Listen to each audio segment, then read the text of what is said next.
Good morning, folks. This is John Kogan. I'm the CEO of Proformative, the online community for corporate finance, accounting, treasury, and related professionals. I'd like to welcome everyone to today's webinar entitled Taming Revenue Recognition Processes and Ensuring Compliance. The landscape of revenue recognition for many firms has changed of late as the FASB and IASB regulations evolve. CFOs and other finance and accounting leaders need to stay ahead of the statutory requirements to ensure that their financials and their systems will adhere to the changing standards. Today, we are going to help you learn how to create best practices-based revenue recognition processes and hear about practical lessons from both a publicly traded and a privately held company that have focused on creating end-to-end RevRec processes and find out how they implemented such regs as SOP 97.2 and the latest EITF 0801 rules. And we've got some great speakers today, and we'll also have time for Q&A at the end. But before we get there, I'd like to start with a couple of items. Number one, great thanks to NetSuite.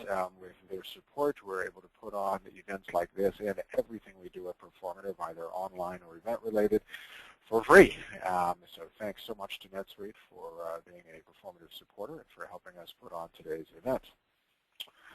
Quick welcome to Proformative. For those who are new to Proformative, we're the largest and fastest growing online community and resource for corporate finance, treasury, accounting, and related professionals. We do educational events like this. We also have a great website, which is all peer-based, peer-to-peer question and answer.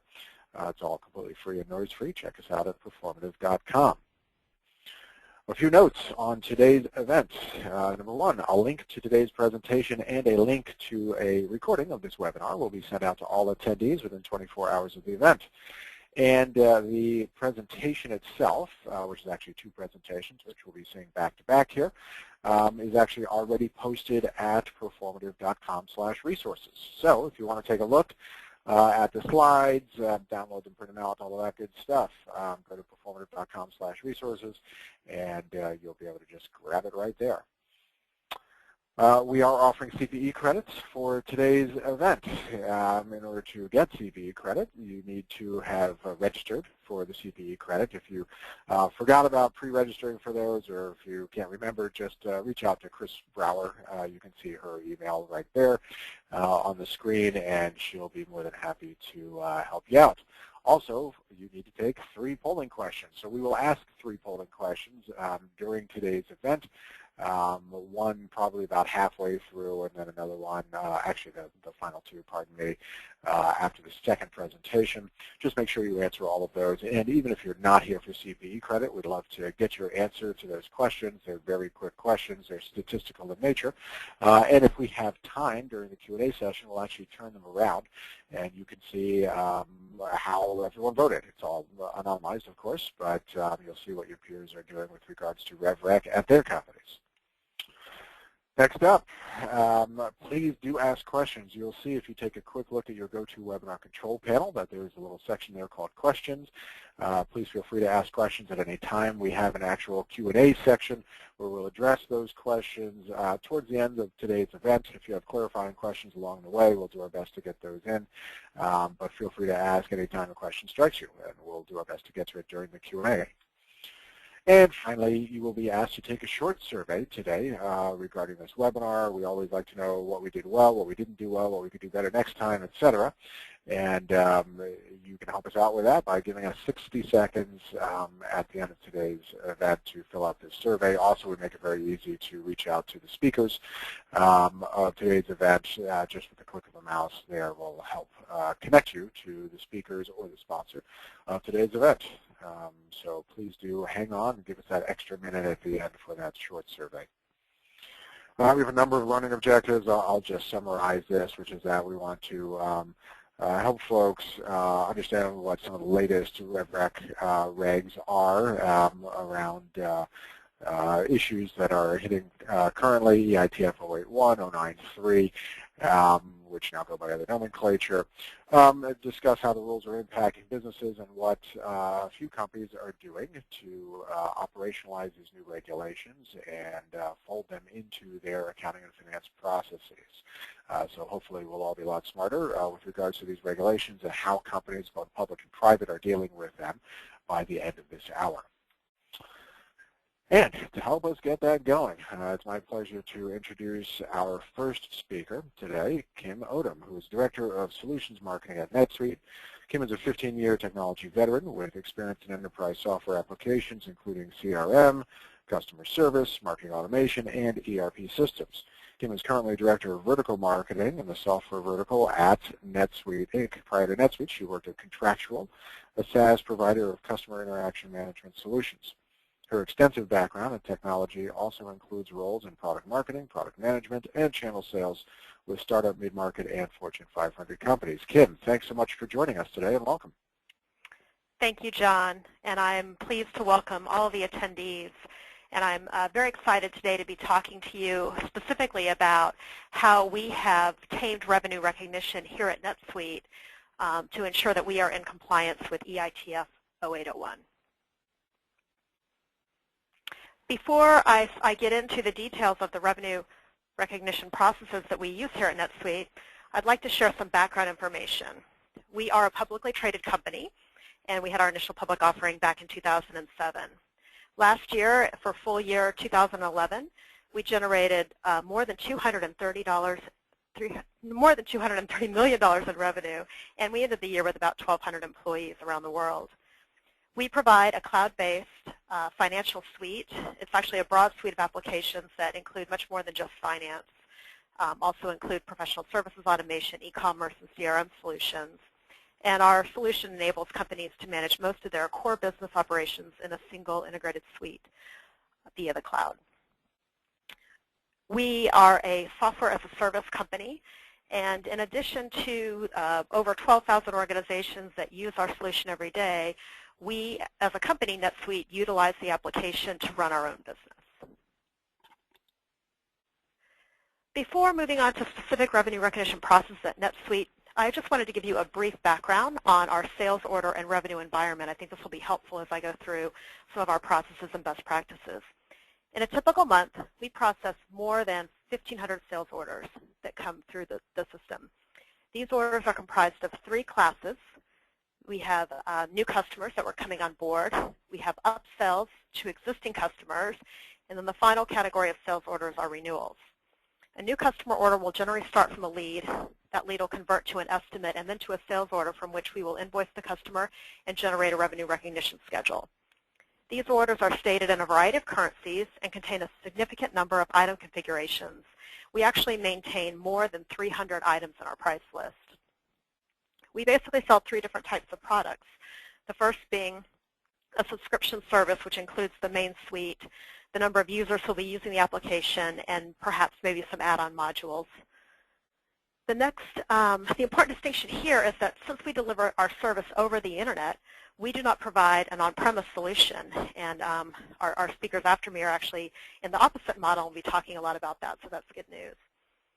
Support items comprise the second group of sales order types, and those include annual contracts to support the subscription service. And finally, we sell professional services, which cover customization, implementation of the service, as well as ongoing training. In regards to revenue recognition policy, we adopted the guidelines required under EITF 0801 back in 2010. Since we are not able to establish VSOE or TPE, we utilize estimated selling prices, or ESPs, for all of our items in order to properly allocate our revenue among the items that we sell. We amortize our subscription revenue over the term of the contract, while we recognize professional services revenue on a percent completion basis. Prior to the adoption of 0801, we were only able to present one revenue line in our quarterly and annual filings, and this was due to the fact that we had not achieved separability among our different items. However, with the adoption of 0801, we now report two separate revenue lines, one for subscription and support, and the other for professional services. I want to talk a little bit about the best practices that we have across our end-to-end process here at NetSuite. As I mentioned, it all begins with a sales order. Our sales team actually kicks off the sales order process by converting estimates into sales orders.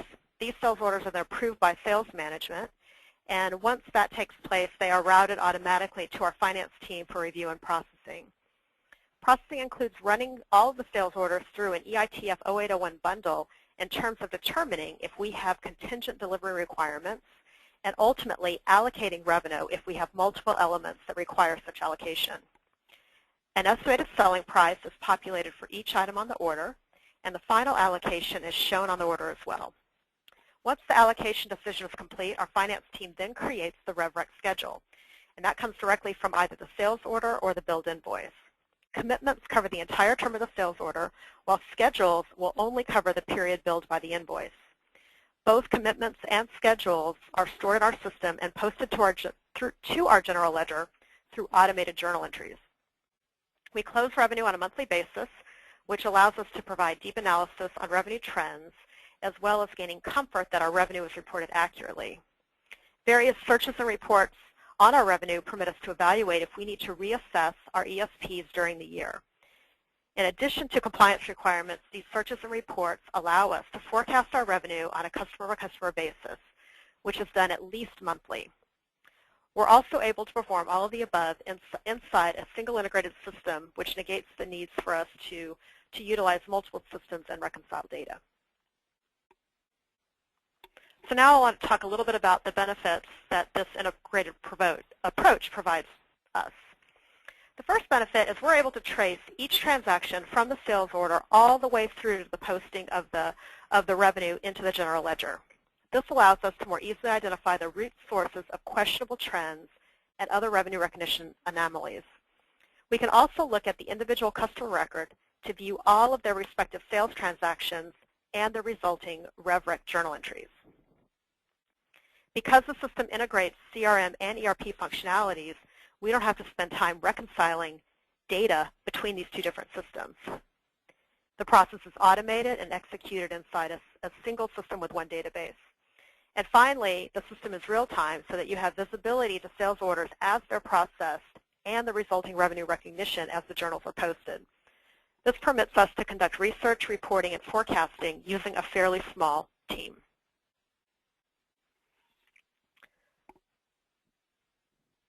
So now let's just take a step back and review some of the best practices we've established here at NetSuite to process our sales orders. First, we have put in place an offshore team that is comprised of high-quality CPAs, and they process all of the sales orders that are approved by sales management. Initially, we had contracted with a third party to provide these CPAs. However, once it made sense in terms of our own company growth, we brought those employees in as full-time. Due to the fact that all of our employees, regardless of the function that they have at the company, can access the system over the internet, we're able to locate these CPAs in a very, very cost-efficient location. And that location is different than our sales teams, which are actually spread out around the world. This team of CPAs are responsible for the end-to-end processing of orders, from executing the allocation under 0801 to creating the revenue recognition schedules themselves, to billing the customers, and then provisioning the service. Secondly, all members of this team use the same standard desktop procedures, and we've continued to refine those procedures as the business has grown and become more complex. Because we've got a standard set of procedures, it allows us to very quickly and easily train any new employees, and we do that training very efficiently. We also can ensure that we have consistency across the team. Finally, we've developed a standard QA checklist that is used throughout the month and again at month end to check each order for accuracy from a RevRec perspective. Since this QA checklist is stored in each respective sales order, we're able to run searches and reports to generate metrics on error rates, as well as file cases if we know we need to make necessary corrections. So from the high-level, high-quality, low-cost offshore team to the standard desktop procedures, we have a great level of confidence in the revenue recognition. The information is being delivered in a timely manner, and it's very accurate. So here I want to show you a quick example of the sales order QA checklist that I just mentioned, and let me just bring this up so you can see the detail. As you can see, we conduct a significant number of checks between the sales order and the corresponding support documentation, and this allows us to ensure that our orders are being processed accurately and that the resulting revenue amounts can be relied upon. Items such as the sales order amount, the date, things like signatures, discount levels, and maybe the specific product the customer has ordered, they're all included here on the checklist. In this example, the QA passed, and so everything is ready to go forward. We can use the results of these QA reviews and other with the sales and the finance processing team, and helps us to identify if maybe there's some additional training, maybe some of the checks keep failing. We can do additional training either with the sales team or the finance processing team to get that under control. I just want to talk a little bit more about the details of us providing our experience now in adopting 0801. As I've mentioned before, our subscription revenue and professional services elements are now separately disclosed on the face of our income statement, and they're considered separate elements. As our professional services portion is recognized on a separate schedule from our subscription service, they represent a distinct element, and that revenue is recognized on a % completion basis. As with all of our revenue elements, the respective cost of sale for both subscription and professional services are reported separately on the face of the income statement. The information provides an additional layer of insight from both an internal and external perspective as it relates to the margins of those two different service lines. And then finally, in the year of our adoption, which was 2010, we were required to present our revenue numbers based on both EITF 0801 and EITF 0021 in order to provide comparability to prior years and to show the impact of the adoption on the company. So when we were doing the implementation process of 0801, and with the ongoing support of the new guidance from the current exposure draft, we've been able to pull large amounts of sales order data from the NetSuite system to form the basis of our estimated selling prices. This data includes items such as discount trends, average selling price, and the types of sales by item type. And because the data is coming from a single system, we've been able to slice the data by various categories. We can use this information then in order to determine if we have to stratify our ESPs. The fact that our system automatically allocates the revenue among the various elements also allows us to efficiently and accurately report revenue with a very small revenue team. You can imagine it would take us a great deal amount of time if we had to process all the revenue associated with more than 1,500 sales orders every month through spreadsheets. And by using a sandbox environment, when we moved to deploy the 0801 requirements, we were able to do that in a sandbox while we were continuing to process and report revenue for those same sales orders under the prior method, which was 0021. So now that it's been several years that we've adopted 0801, we utilize the search and reporting functionality to monitor changes in our selling prices and determine if and when we might need to update our ESPs. So here, next I want to show you just an example of a search that we might look at to see if we need to make any of these changes I just discussed. Here you can see transaction dates, class, currency, the quantity of different items that would allow us to conduct some further analysis to determine if we need to make any adjustments to our ESPs. As with establishing the original ESPs, these searches allow us to identify changes in sales behavior, such as perhaps discount rates could be increasing. We could be seeing pricing fluctuations in different geographies, some changes with currencies.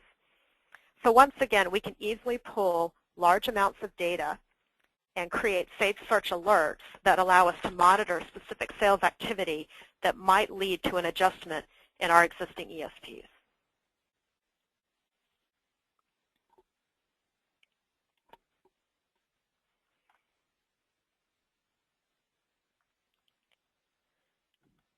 I just seem to be having a little bit of a delay. There we go on the slide. Sorry about that. So I'd now just like to talk about some of the controls that we've put in place and that help us tremendously in our month-end review of RevRec. First of all, we've leveraged the system to automatically flag and defer revenue associated with any sales order that exceeds a certain dollar amount. We've done this because these are orders that we like to flag for review by a more technical revenue accountant, given that larger contracts have a greater likelihood of of containing provisions or something else that might not allow us to recognize revenue at the commencement of the contract. We then hold 2 formal meetings each month to review the results of these large contract reviews and ensure the revenue management team understands the particular issues that have been raised and that we can then determine the proper treatment of those contracts. We've created a simple safe search that ensures the entire population of these sales orders has been identified and properly reviewed. We use delayed revenue recognition, or what you see as DRR here on the screen. That's a custom field that we created in the system, and we've placed that on the sales order itself to allow us to identify and search on these orders. Once we've concluded the appropriate revenue treatment, we either remove the sales order from the DRR status, or we maintain that status and add an explanation about why it needs to remain in the DRR state. That way it'll continue to be showing up on that search. Finally, after we've closed the month, we'll hold a monthly metrics meeting where we review some of the statistics of the sales order process. We look at things like the numbers of sales orders processed, the class types, the number and types of errors that were identified in the QA process. If we discover a trend of errors in one particular category, we'll conduct additional training with the team to address those issues. Now I want to talk just really quickly about the topic of granular revenue forecasting. Because we maintain revenue schedules for every order, for every customer in our system, we're able to generate forecasting reports down to the customer level for all future periods which those orders cover. And when you are in a recurring revenue business, this is very, very important, the revenue forecasting piece. Once we have the revenue forecast for all of our existing orders, we can then make some assumptions based on future new business, and that business may include upsells to that customer base. It will also include some assumptions we make about customers' likelihood of renewing the business with us. Given how easy it is for us to access this data, we're able to conduct detailed forecast reviews at least monthly, and sometimes we'll even do that more frequently. We might do that, for example, if we're in the process of launching a new product or maybe moving into a new sales channel or a new geography. As we book new orders and process the credits, we're able to quickly refresh the revenue forecast and provide updates to senior management on how the future forecast looks. This ability to drill down to the customer level on each order has allowed us to achieve very, very low variances between our actuals and forecasts. And here I'll show you just a quick example of one of those revenue forecasts and what that looks like.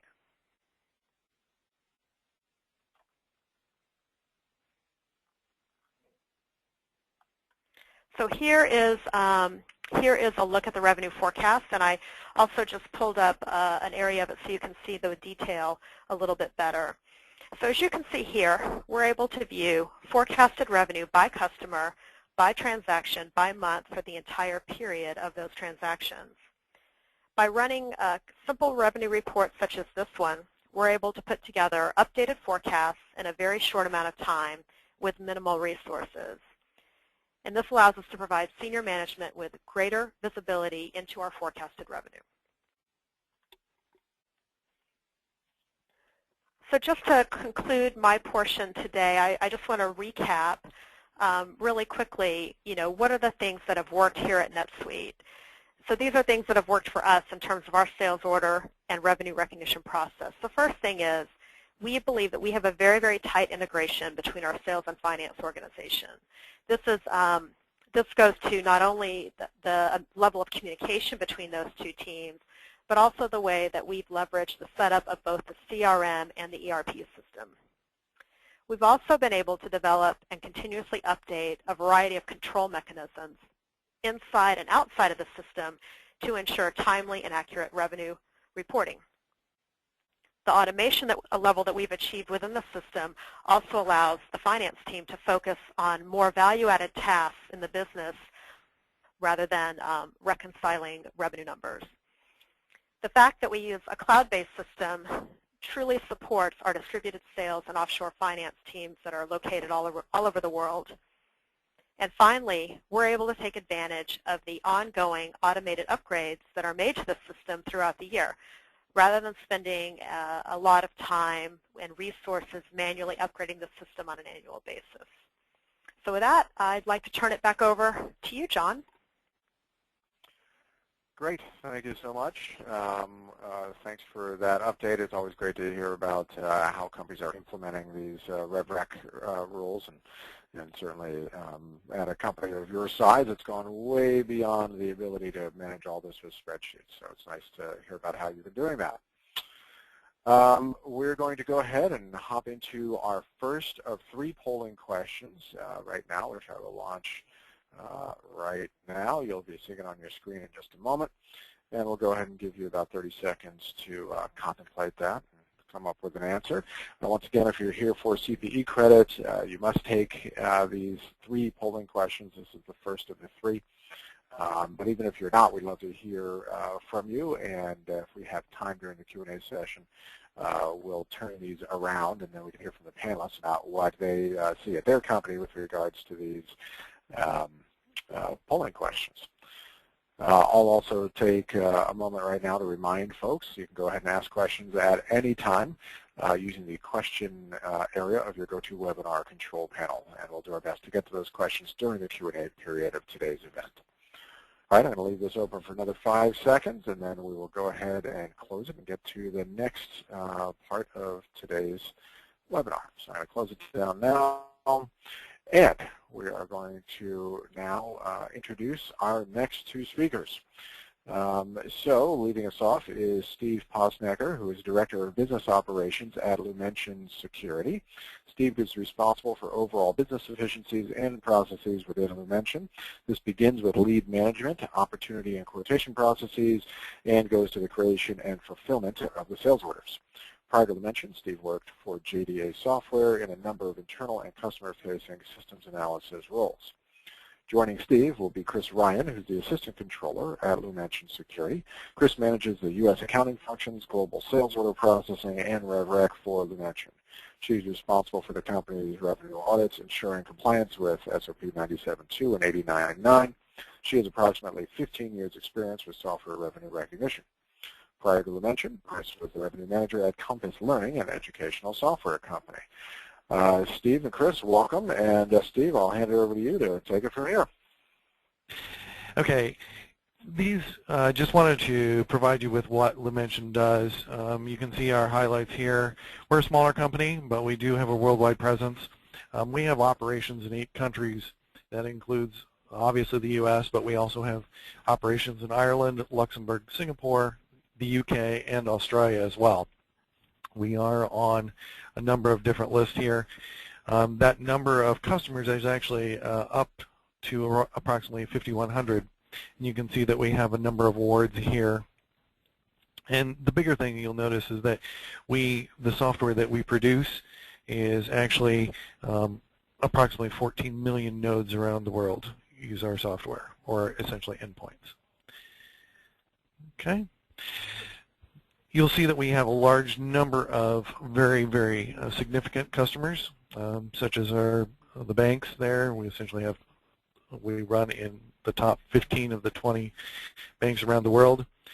We address those particular technologies there in terms of whitelisting, bidirectional shadowing, patch fingerprinting, determining executables, and then using encryption on our mass storage devices. And we've won a number of awards through there. One of those, there's even another award that's not even listed there. We actually were awarded a 5-star rating by Cyber Defense Technology in 2012.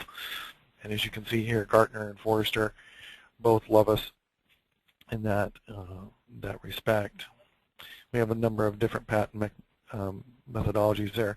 But what you'll see is that the software that we build is not necessarily subscription-based. So we'll go ahead and page down here. Okay. We actually run, we have 2 major subsidiaries, at least from a sales perspective. And we sell in 3 different currencies. We sell in the US dollars, euros, and GBP. We do have operations in other countries, but those two main subsidiaries actually support all of those currencies. Unlike NetSuite, we actually do sell perpetual software, which is a one-time purchase. It actually can be, it is an on-premise piece of software that you purchase. But goes along with those perpetual software solutions is then a maintenance contract, which is where you get into the maintenance, the revenue recognition, because it is recurring revenue. In addition to that, we also sell the software from a subscription basis, which then has a recurring element as well. So the software can actually be sold in both ways, whether you choose to purchase it up front and then choose to purchase ongoing maintenance, or the subscription contract model. All of these have to be separated in addition to your implementation and training or time and materials type of revenue recognition, which has its own additional set of rules. So Chris, you want to go ahead and talk about the governance? Yes, thank you, Steve. As Steve indicated, one of the primary elements in our sales orders is software, so we're following the guidelines of SOP 97-2 and specifically SOP 9809. And the reason we're following SOP 9809 is that we have been able to establish VISO for our undelivered elements, being our maintenance and our implementation and training. So under SOP 98.9, we defer the revenue for those elements of the arrangement based on their VISO value, and then the balance of the arrangement can be taken up front upon delivery, in this case of our perpetual software license.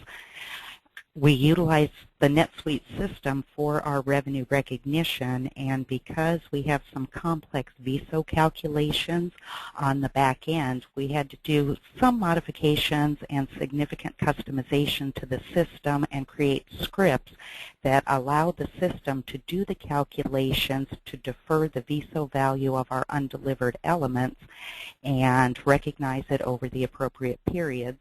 And another thing that we do at Lumension is we also classify our deferred revenue between short-term and long-term from a balance sheet perspective. Okay, next slide, please, Steve. Okay.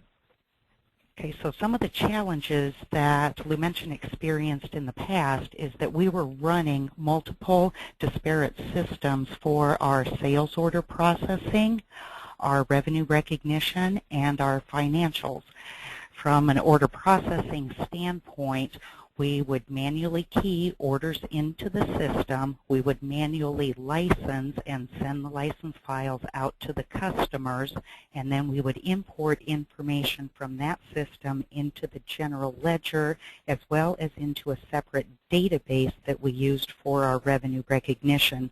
Within the revenue recognition system, we didn't have any scripts, customization, or automation set up to allow the system to do our VISO calculations. So a big challenge that we had was that every single sales order had to be reviewed by one of our revenue accountants.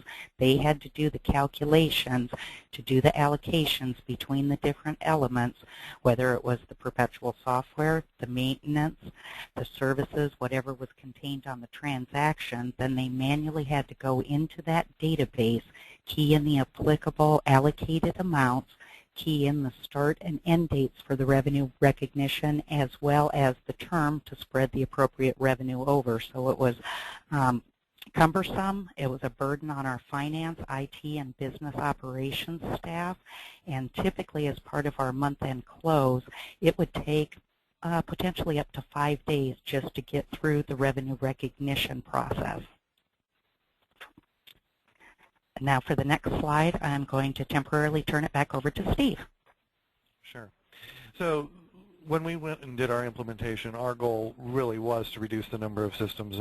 Anyone who works with those types of things know that there's a source of error, and it just requires additional resources because then you're dealing with the reconciliation issues that Kim had noted earlier. We wanted to streamline those processes. We did use a client-based piece of software before, so our remote staff that we had in Luxembourg or overseas really suffered. That just didn't work for them. So we went with a cloud-based solution for that for a number of different reasons. One was obviously global operations perspective. As Kim also mentioned, we had the same situation where now the ongoing maintenance is now taken care of. We receive the automated updates twice a year. And so this was our best approach that we felt as a company of our size to increase our efficiencies. As companies grow, that may be different, but for our size of company, we felt that that was our best choice. So, Chris, this is the process now. Yes, so based on the implementation of the new system, what Steve and similar to what Kim indicated is we don't have to manage the multiple systems anymore. Our sales reps or our sales operation folks enter their opportunities within the system, and then those opportunities through the system are converted over to a sales order. And similar to what Kim indicated, we have saved searches in place that identify the sales orders that are out there that need to be reviewed, and then the staff goes through a process and a checklist to ensure that each and every sales order meets all of the requirements for our revenue recognition.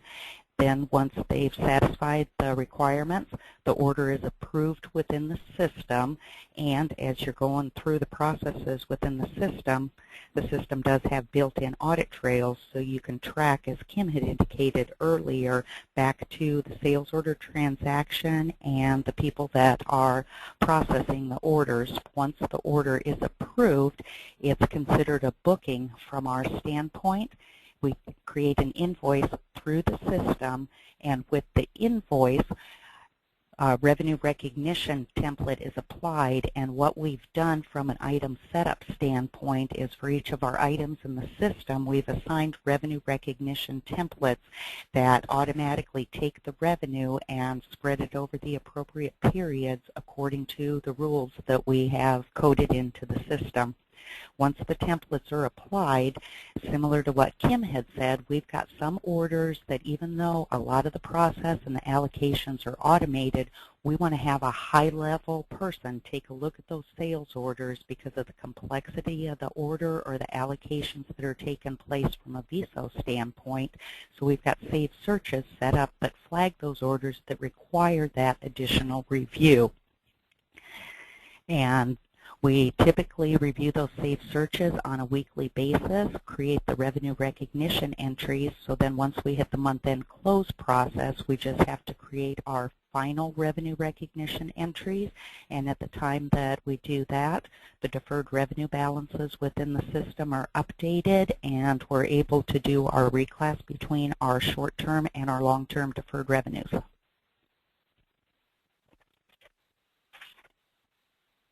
Okay, Steve, I'll turn it over to you on the next slide. Okay, I seem to have lost control there for a moment. Oh. Okay, so what we've done in terms of an automation perspective, we actually went and did some mechanics, and we have items identified, and I'm going to let you guys go ahead and read these, but essentially it determines whether or not that particular item, how it gets carved out, or how it participates in that process. So we have one that actually has a VISO rate or percentage associated with it, whether or not we consider it to be a participating item, i.e. the perpetual item, because it could have that revenue pulled out of it or carved out of it. Certain things are exempt, so those things are identified as well. For renewals at this forth, if there is an item on that sales order that's for renewal, i.e. we have our entitlement process, it may not participate in the carve-out allocation, so we don't allow that. And then there are certain items that just, as much as we want to program everything to be automated, there are certain things that do require manual intervention. Things like that would include services and time and materials. Okay. So what the process is that we've actually built the system to programmatically look at all of the items on the sales order and the invoice and actually calculate those allocations. What we've done is we've actually built scripts that take a whole list of all of the items on the transaction, run through it, run the calculations, and it may run a couple of different passes through just to actually gather the information, set it, and it may need to reset it based off of the values of the previous pass. Then we take those values based off of the calculations, knowing what the spread is, what the dates are, all of that, and actually populate into the standard NetSuite VISO fields. So we're using that portion of NetSuite to actually perform that whole revenue spread, but with the way we do the calculations, we've actually done the customization. Then when we go ahead and at the end of the month, we'll actually go ahead and run that report so that we can actually create those manual journal entries so that we can do the reclassifications. Okay. Go ahead, Chris. Is this mine? Okay. Yes, actually this one is. And then I pick up. Okay. So as Chris mentioned, the workload on the accounting staff has been reduced by approximately 50%. There is not that reconciliation between the multiple systems. Our goal is that we don't have to touch that same order 5, 6, however many times. We should be able to look at it, enter it, and only if it meets those particular attributes that cause it to need a review do we then review it. But we don't have to review each and every order multiple times. Obviously, the compliancy aspect, we have repeatable calculations, script-level calculations that we can immediately look to and say, yes, this is how it was calculated, and this is how it does it on a consistent basis. And then lastly, obviously, from a centralized perspective, that's what everybody's talking through. You know, if you don't have to go to 5 places to Sunday to try and find your information, you're going to be able to do so. Just as a side note, Chris works with the enterprise reports analyst within my group to actually create reports for VSO and to determine VSO compliance. Those types of reports no longer take days to produce. They can literally be produced and created within hours.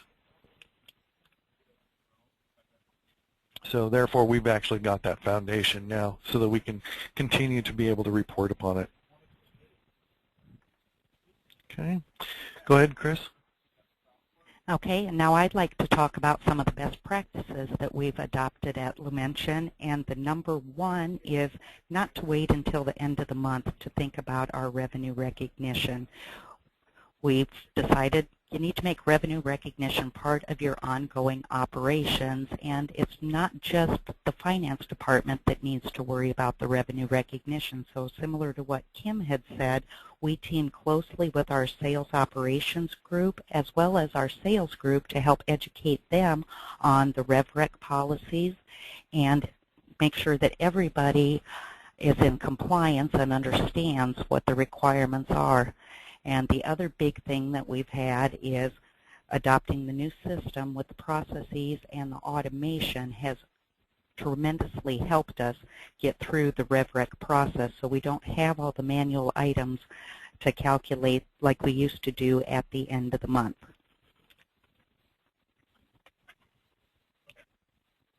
Okay, and best practice number 2, maybe this should have been number 1 because we all always want to keep our auditors happy. So ensure that the systems and ensure that the systems can give you the data that your auditors need. So similar to what Kim had indicated, we have a number of reports that we can run out of the system that show forecasting, show the revenue that's been recognized. They tie the revenue recognition back to the sales order source transaction. We've got the audit trails in place, and the other thing is ensuring that we're up to date on what the regulations are and making sure that we're following those, and any adjustments that need to be made within the system, we're making those.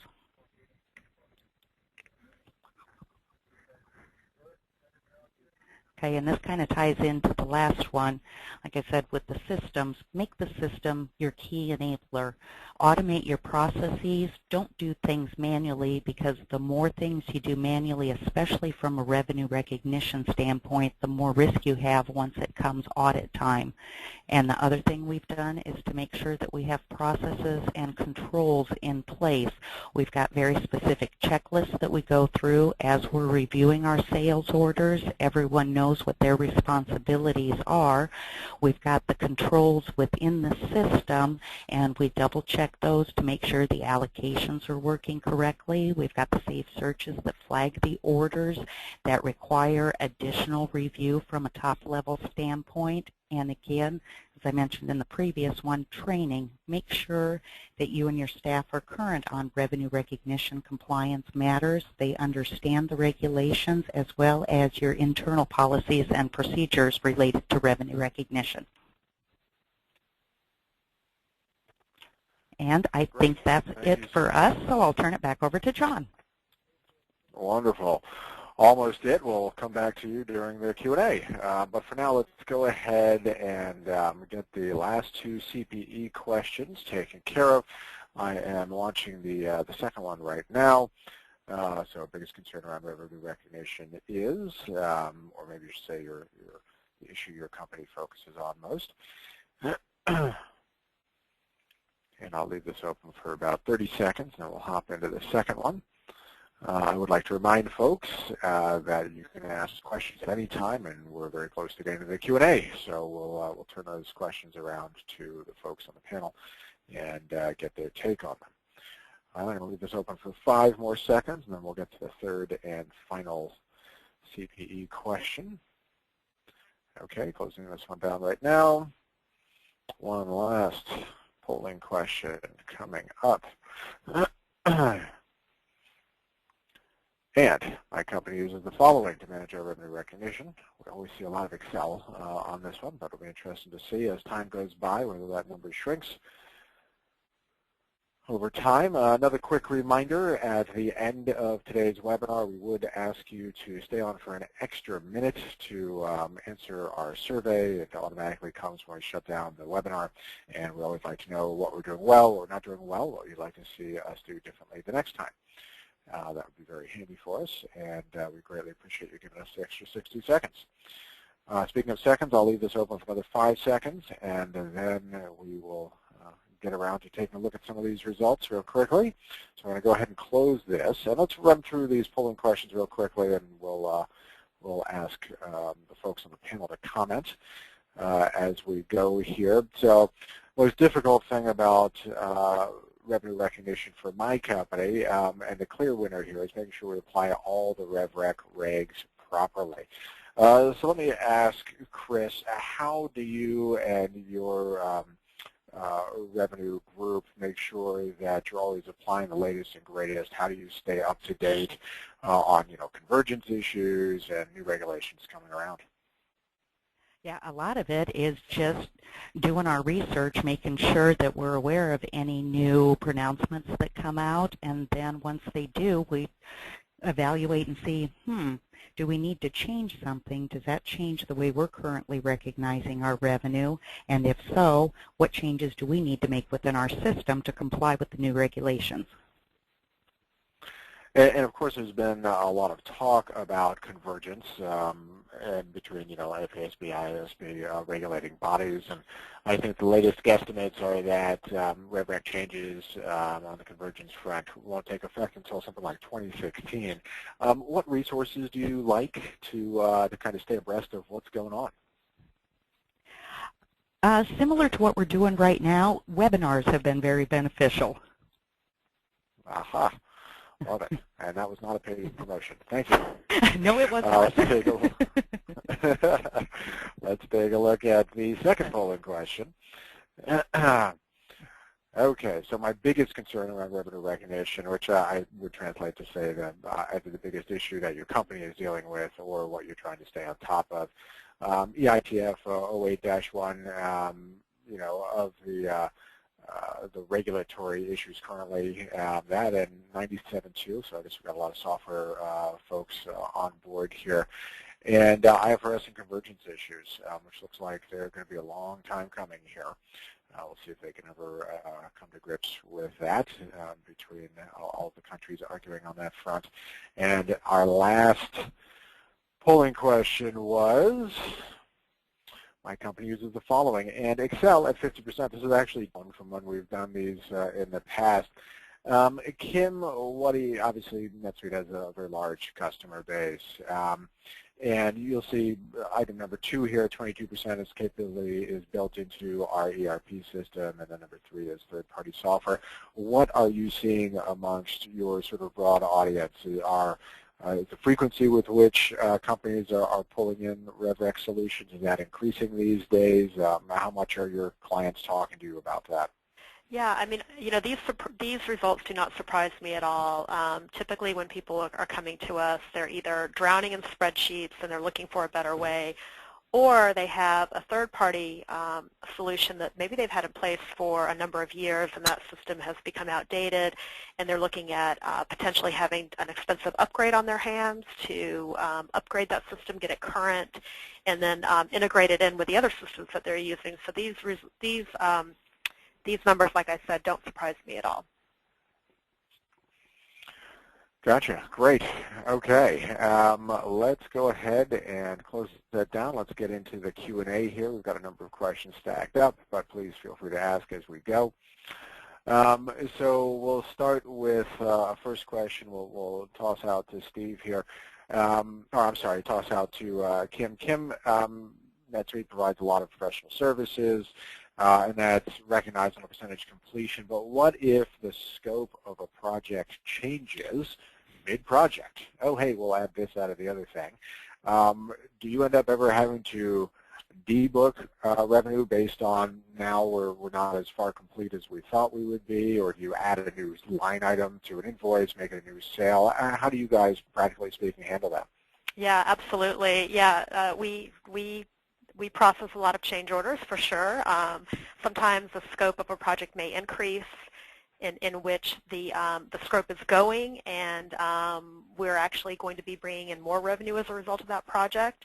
And then other times, yeah, the statement of work, maybe we were able to complete something faster, or a phase might be pushed out for another time period, and then in that case would result in a debooking.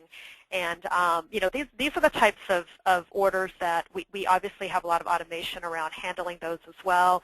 You know, these would also go through our standard checklist. They'd get flagged.